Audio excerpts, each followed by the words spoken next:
Well, I'm excited to sit down with our next guest here at the Texas High School Coaches Association Coaching School, and it's the head football coach at Cedar Hill High School, a storied program with a lot of success.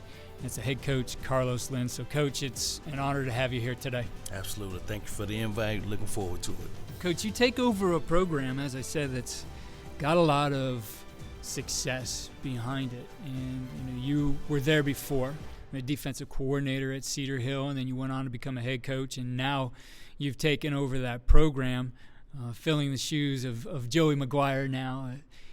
Certainly is those are some big shoes to fill. He had a lot of success, but for you in doing that, what was the approach, I guess the mindset you took into how you were going to approach that job? Well, they always say never follow a legend, right? And there's a reason for that. It's a hard process just because you know what the standards are, and the beautiful thing about me coming in kind of behind Joey is some of those things we set together. As him being the head coach, me being the defensive coordinator, I kind of understood the lay of the land, so to speak, of how Cedar Hill football operated. So the transition for me probably wasn't as great of a curve than it would be for someone that had no idea about what Longhorn football was all about. So we wanted to make sure that we didn't shy away from any of the expectation. Our community wants us to play for state championships, and we embrace that. We don't run from that. We understand and we know that. But what we wanted to do was, not just represent the brand. We wanted to build the brand, and I think we've had a good run at carrying on those traditions. And we just want to be in a conversation. When you talk about some of the great teams in the DFW area, we want to make sure that Cedar Hill is still in the conversation. You're talking about some of the teams that's vying for a state championship. We just want to be in a conversation. We want to talk about teams that have national appeal. We want to be in a conversation. So if we're continuing to make sure that we're in those conversations, then I think we have done the program the service and the just service that it's due. And in our sport, it's never maintained. So while there are those high standards, the expectation isn't, just maintain what Joey McGuire did. It's build, continue to build. Build this now. It's the Carlos Lynn era. So as you've begun to put your fingerprint on the program, what things have you added to it, or things that are, unique to you that really have given you that opportunity to continue to grow with this, right? Because that's the opportunity. We're going to continue to grow. Absolutely. The thing that I really believe that we've done, Coach McGuire, he has the uncanny ability of making sure that the room knows he's in the room, and he's a people magnet, and his charismatic personality is just infectious, and that's what draws the kids. The kids they love that. He's a big time hugger. He's a high fiver. He's just one of those guys, and to a certain extent I am, but I'm more of a walk the line kind of guy. My background is a lot like the background of some of these kids, so I definitely understand some of the discipline and some of the structure that they need to have in order to really survive in our world, and that's the bottom line. That's the ultimate goal, is to make sure that we are shaping and we're guiding our young men to be champions in life. And we say in all areas of life. So whatever it is that they're doing, or want to do, or going to become, then we want, through the game of football, to help them to be the best version of themselves through that. So we develop the whole person. We want to make sure that they're not just good, X's and O's. They got to be good. They got to be good guys. They got to be good kids. They got to take care of not just their teammates. They got to take care of of Mr. Roy, who's our custodian in the building. You know, I don't want them just to say yes sir to me. They say yes sir to him because he's serving them, and he's making life special and comfortable for him. He's a part of our team, and sometimes those are stretches for teenagers to kind of grasp that concept. When you go down to the cafeteria and you get your tray for lunch, that lunch lady is yes ma'am, it's thank you for for taking care of us today. Those are just some of the little things that I think that we call them the vital things. People may say the details or the small things, but for a teenager, they treat those things like small things. That's nothing. So we call them vital things. If you lose a heart, you lose a lung, you can die. So we don't want those vital things to stack up and add up to be something that we can't handle. We want to take care of them at the root level, so that when it's time to operate, it's just like when we're doing routes on air. We want to bring the ball back high and tight. We don't want it to be loose. We're practicing ball security all the time. But, kids want to throw the ball back, roll. Those are vital things. We've lost football games because we didn't take care of the vital things. So those vital things not only are stressed inside the game, but outside of the game. And I really think that's kind of where we ratchet up a little bit, because our young men need to have that. We have a society that's microwave, that's likes a lot of coddling and a lot. We deal with tough love and getting them doing the right thing. So when it's called on in a ball game, it's kind of innate in everything that we do. I like what you said before we got going. You referred to your program as a full-service program, and as you mentioned, developing not just the athlete but the person. And so to do that requires having some guys on your coaching staff who are very good at that. Well, not just that these guys really know the X's and O's, but they can develop the full person. So and you've kind of stepped into that role of coaching the coaches too. But it starts with selecting those right guys. So when you're sitting down looking for that guy who's going to be a part of your coaching staff, what things are you talking to him about? What are the questions you ask to know that this guy can be one of us? I think it's almost just general conversation, because that's what I want. I want to be able to engage a coach and hear some of the virtues of his heart just in casual conversation, and without specifically pinpointing a question to it. But we're just talking, we're just having a conversation, and a lot of guys that I meet and I network with, I understand where their heart is just by day-to-day talk, because I'm a scripture guy. You say out of the abundance of the heart the mouth speaks, and most of the time you get a keen understanding, you get a keen sense of who a man is just by having a general conversation with him. And that's kind of how I like to do interviews. It's not more of a question and answer session. It's a dialogue, and if you can engage me in your dialogue, man, that's going to intrigue me enough to, okay, now let's talk some football, because you've perked my interest enough just on a personal level that, hey, now we can have this X's and O's talk, and I know we're kind of going to be on the same page. Yes.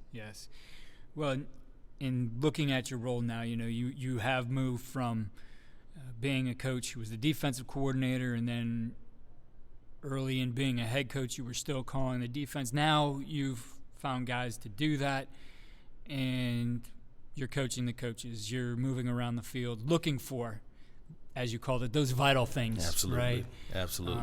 So in that role, right, what do you feel the things that you need to be doing on a regular basis, day to day, to be really good at it? I know guys casually refer to it as, I'm just a walking around coach, but there's a lot to that, right? To be able to do that. You mentioned me that you take notes, but talk to me about how that works for you in practice and the things that you're staying focused on to make sure that your team's doing everything it needs to do. That's good.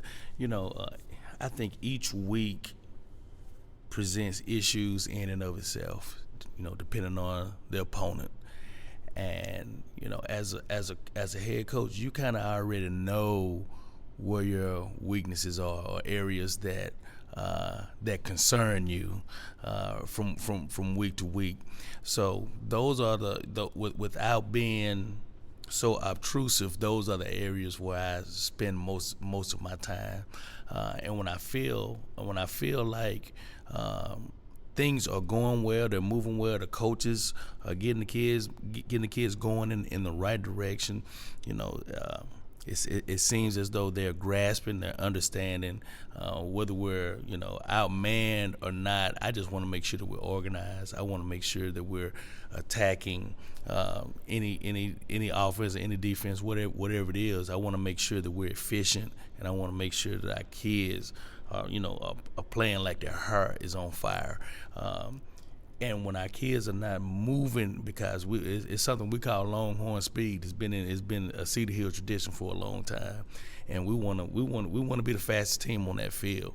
I really believe when you know what to do, you play faster. When you're thinking about what to do, you play a whole lot slower. So I can see that in practice. When it's resonating with them, they're moving, they're talking. It's a confidence that they have when they step on that field. Because I don't know, I tell the coaches, I'm a bottom line coach now. I'm not going to tell you how to run your drills, but when that ball is snapped, I know where everybody's supposed to fit, and I know what it's supposed to look like. So I observe from that view. I watch your individuals, I watch your groups, and I watch your team, and then if our guys are fit, it just happens naturally when everybody's on the same page. And when it doesn't, it sticks out like a sore thumb. There's no communication. They looking to the coach to help them. But when it's good and everybody's on the same page, the team is communicating with each other, and the coach is left to the sideline. At the end of the day, that's what you want. You want the high school players playing against the high school players. You don't want the coaches playing against the coaches. A coach's chess match. You want it to be on the field. So as we manage our practices and organize our practice, we want the keys to be in our kids' hands, because we don't play. Right. So in your role, obviously you're the problem solver too, and some of those become a little bit more complex than just a few coaching points here or there. So when you have those situations that need maybe a little bit more attention, or that we're going to have to talk about this, off the field too, and get it straight in the office, what's your approach to dealing with that and bringing it to that place you need to see it, so that things are going to work well under the lights? I want to show it to them first. We try to film as much as we can in a practice, and it's that position coach responsibility to make sure that they have, went over that film like a fine-tooth comb before the next session. And we do what we call just practice notes. I just text me what you see, that we need to improve on in practice. And typically, if we're on the same page, I'm seeing the same things, and that they're saying these are the things that we need to fix. So that's kind of how we get confirmation. If I'm not seeing that, and sometimes the coaches maybe see something that I miss, which is good too. And I didn't see that. So it's a way of checks and balances that we use. We use our technology, but we use our time wisely too. I'm not going to ask everybody to stay 40 minutes after practice and watch film. We can do that at home. Huddle has made that stuff so much more efficient to where we can do that, and I'm still in their family time. When they could be at home, they're gonna watch the film anyway.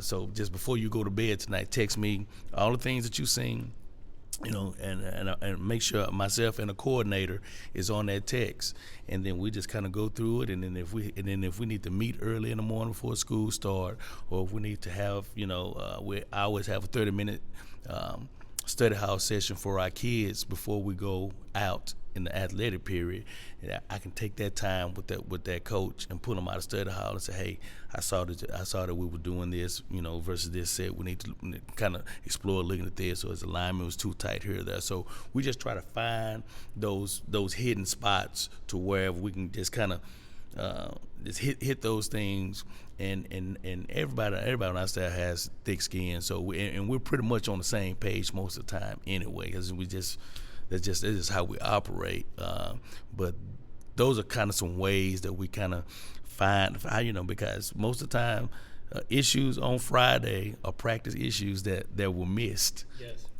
So we try to streamline that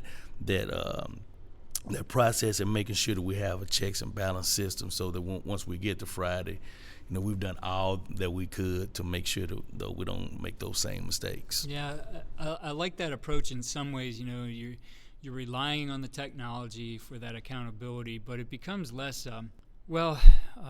just from that personal standpoint. Sometimes when you got to sit in a meeting with all eyes on you and say, this didn't happen today, there's those emotions that go along with it. Absolutely. So you take it out of it and you make it very black and white that this is just what needs fixed. That accountability, it seems, could be done your way, right?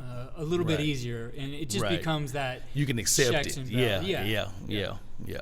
And it's not a shot against you right. or what you're doing, but we definitely got to be on the same page. Yeah, I mean, we all have those egos sitting around that table. No doubt, no doubt. So it just makes it a lot easier, and I think certainly too, in looking at taking advantage of technology, like you said, there's no reason to come in after a long practice, sit down and watch the film, and not see your family for another hour. Exactly. So in looking at you do get the opportunity to go around and watch individual periods. And if there's one thing I love doing right now in being out of actively coaching, is going to practices and watching other coaches and see how they teach. And you said you have some really strong individual coaches there, position coaches there. For you, what are the things that you see that are really important to you and show you that this is great coaching and teaching going on? Yeah, I think, having a standard of some type of development in your book, because we have, on the varsity staff, you have, in your position, you got sophomores to seniors. Some people get so caught up with the guys that start. And if you know anything about winning and winning championships, the starters are never the ones that win it for you. Somewhere down the line, somebody's going to have to step up, and it's going to have to be a next man up type of mentality, because you are blessed and fortunate to have your starting 22 make a 16-week season and win a championship. It's just, very few and far in between. So when I see the lower part of a position or unit's talent pool gaining ground, closing that gap is what I call it, closing that gap, because that's where the disparity is. The disparity is between your guy, your starter, and whoever is next. So we got to try to close that gap, shrink that gap, so that if something ever happens to the guy, that you feel real good about whoever is next.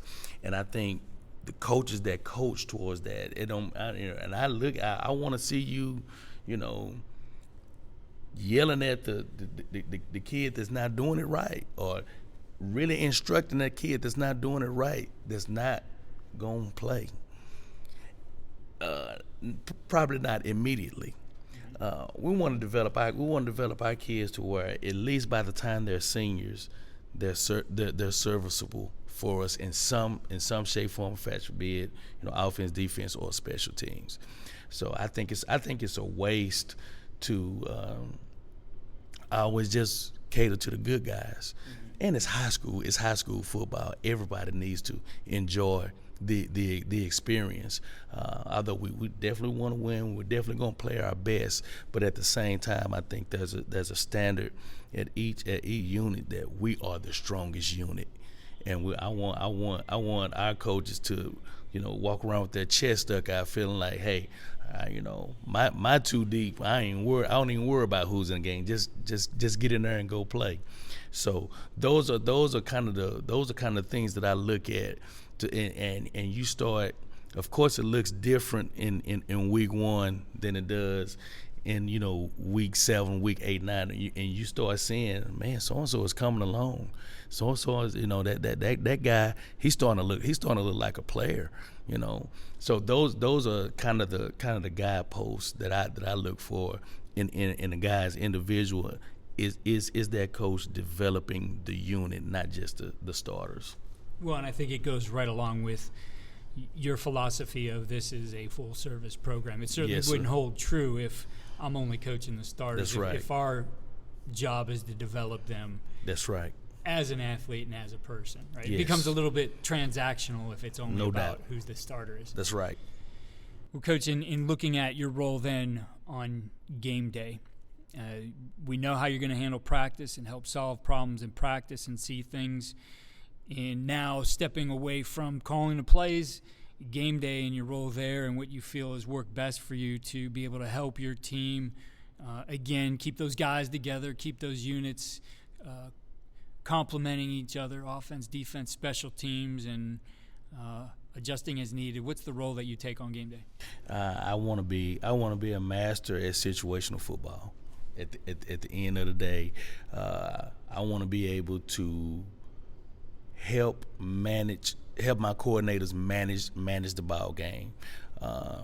Whether it's time, whether it's personnel, whether it's trying to dictate and flip the field on some field position things.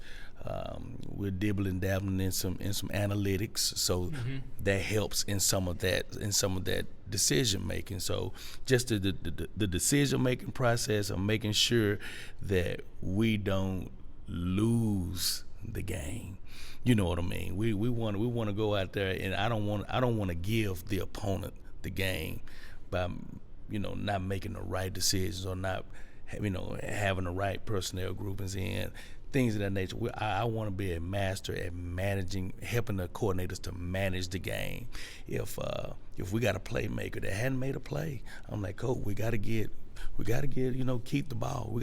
I need to see him targeted, 2 or 3 more times this series. We got to get him in the game. So those are the type of things that I do on game day, making 4th down decisions, and if we're going to fake punt and all that, just being engaged in where we are and what the situation is. We got heavy winds, understanding that, when that opponent got their win, they're going to take a shot towards the ends of that quarter, not getting sucked up and being in a man coverage or something like that. Right. Let's get in something that's going to protect us. But, so those are the type of things that I really, and I love about the game. I love about my role on Friday nights is making sure that we just manage the game well. Yeah, I think that, and truthfully, you have that head coach who could do those things, as the coordinator, it helps you a little bit, especially if you're a coordinator up in the box. Yes. I mean, I don't know how strong the wind is down there. Right. Or, am I going to get a 4th down call here if we get to a certain area? Right. So, and it's not those things aren't necessarily part of your thought process as you're calling plays. Right. So as you can help with that too, I do believe it really helps your team. And also, as you were talking, I was thinking in managing the emotions of the team. Mm-hmm. I think you're still dealing with teenage boys. Sure. So we always try to have something during the week to motivate them, whether it's true or whether it's propaganda. We're trying to find ways to get them engaged in the game and keep them engaged.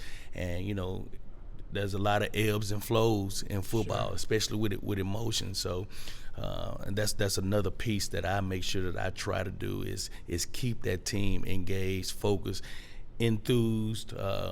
We have a flush it mentality. Whether you make a good play or a bad play, you got to flush it because the next one is coming. So just those type of things of making sure that we are really super engaged in what's happening on the field and not worried about what happened the last play. Definitely. Well, you said you're dabbling in analytics, and I'm not sure anybody dabbles in it, because I think once they start to get into it, they get into it. And I would predict, if I was to predict, Coach Lynn in the future is really going to be into analytics, or completely discard them, because I think that's how I've seen it go. But I do believe as we start to learn more and more about this, and you start to see how teams are using it, because we all steal ideas from somebody else, that's where we get some ideas on how this really becomes an advantage for us. And you mentioned things like the clock management. You mentioned, going on fourth down. Now when you have a little bit of data behind it, it helps you make those decisions. Absolutely. Too, since those are the things falling on you. The clock management side has been something I've become really interested in here lately, and I have seen, you said we don't want to lose the game.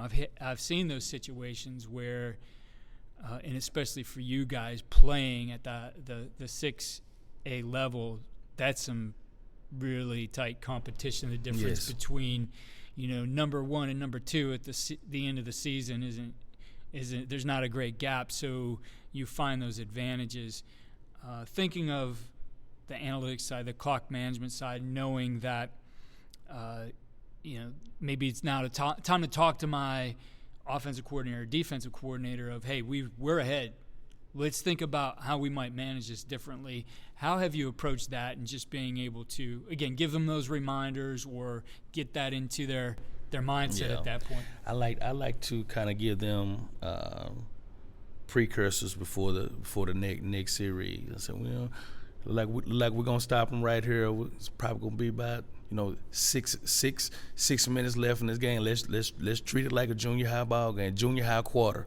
They play by 6 minute quarter. So they start thinking like that. Okay, let's and sometimes I say, hey, let's try not to give them the ball. Right. I don't want to see them with the ball again. And maybe senior night. Hey, let's get Keith Jr. in here. He ain't gonna get much more run. So those are things that you kind of have to look at, and maybe your analytics kind of go out the door on some of that. But we try to make sure, and my coordinators know. I want to play the game, kind of making sure that our defense is not put in bad positions, and especially if it's a close game, it's a 1 or 2 possession game, it gets hairy real quick, and letting those coordinators know in advance, this is what I'm thinking, and we've worked together for so long. Sometimes they kind of understand exactly what I need and what I want at those times, but kind of and sometimes I tell them it's your game, you got it. Especially if we're in the same vein and I'm really feeling good about what they're doing, and it's not, I let them have it sometimes, because sometimes they just have a rhythm. They're just in that vein, and you don't want to screw it up because they're doing such a good job at the time. So I think you just got to make sure that you pick the right moments. And I know when they're struggling, I can look on their face and know, okay, I need to help them here. I need to throw out a couple of suggestions here just to kind of get them going. Sometimes it's just trying to find that rhythm to get them to be a little bit more confident. Hey man, let's take a shot right here.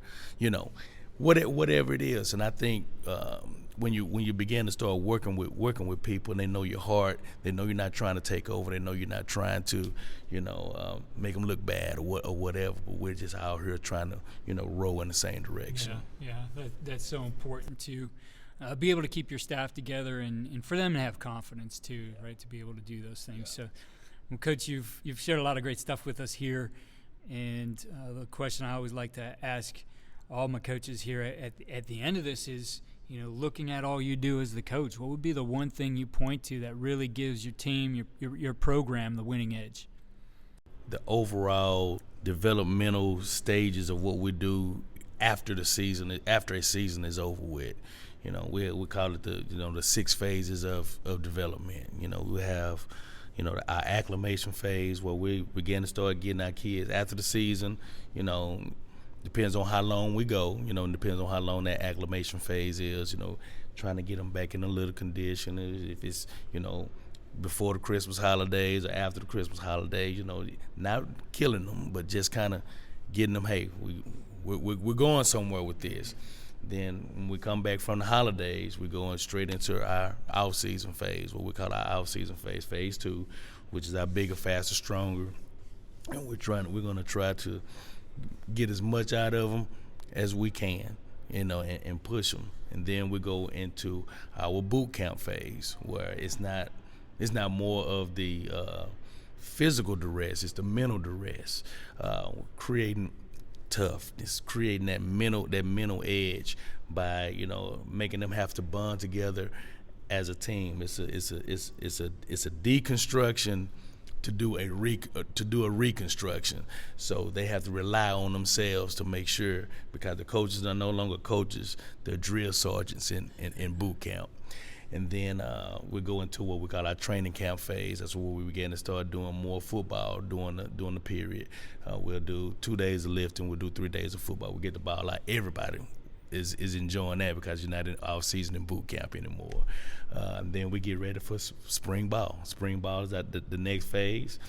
Get through spring ball, go through summer workouts, and then you look around. We're right at this time now. August is rolling around, and now after we've gone through those 6 phases of development, we get to see all of the fruit that comes from our labor. Mm-hmm. So that's what we hang our hat on. Yeah. Well, it's a great process, and certainly we hope that acclimatization period for you starts as late as possible this year. Absolutely. Cedar Hill Longhorns. Coach, you do an incredible job, and I know we'll have listeners who want to reach out to you and ask you about some of the different things you do. What's the best way to connect with you here in the next off season? You can always, I'm a Twitter guy, so at Carlos Lynn, I'm always available there. And then if you need to email me, it's carlos.lynn@chisd.net. Coach, it's, like I said, been an honor to sit down with you. I've certainly watched the Cedar Hill program over the years and watch what you guys are doing, watch what you've done personally, and I'm excited to watch what happens for you guys here. So best of luck to you and the Longhorns. Thank you. And again, thank you for your time. It is an honor to be on. I appreciate it. Coaches, be sure to check out our show notes for some related content. There's definitely some episodes that I'm reminded of here as we talk with Coach Lynn. And follow me on Twitter at Coach K. Grabowski. Follow all we're doing at coachandcoordinator.com.